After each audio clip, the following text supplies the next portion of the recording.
In today's video, I'm going to teach you how to add thumbnail in YouTube video in Zoho Social. By the end, you'll know how to attach your video and set a thumbnail either from a video frame or by uploading your own custom image, all within the Zoho Social Post Composer. First, open the Zoho Social website and sign in. On the Sign In page, choose the Sign In option, then select Google as your login method. Pick your Google account to continue. After you're signed in and you're on the Zoho Social dashboard, open the Post Composer by clicking New Post. Inside the Composer, click Attach Media. When the options appear, choose Media Library. From there, select the video you want to upload to YouTube. Once you've highlighted the right video, click Attach. You'll see the file begin to upload, and this may take some time depending on the size of your video and your connection.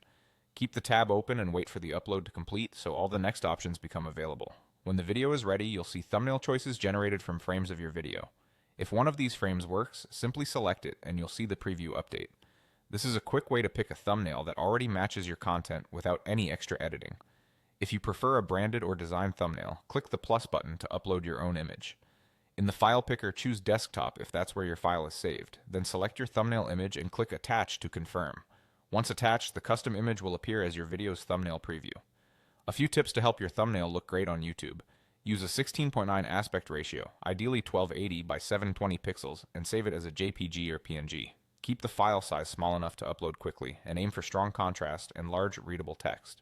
Place key visuals and text within the central safe area so nothing gets cropped on different screens. If you're using brand colors or logos, keep them consistent across your videos to improve recognition. That's it. You've attached your video, waited for the upload to finish, and set the thumbnail by either picking a frame or uploading your own image. From here, you can continue crafting your post details and you'll be all set to proceed when you're ready.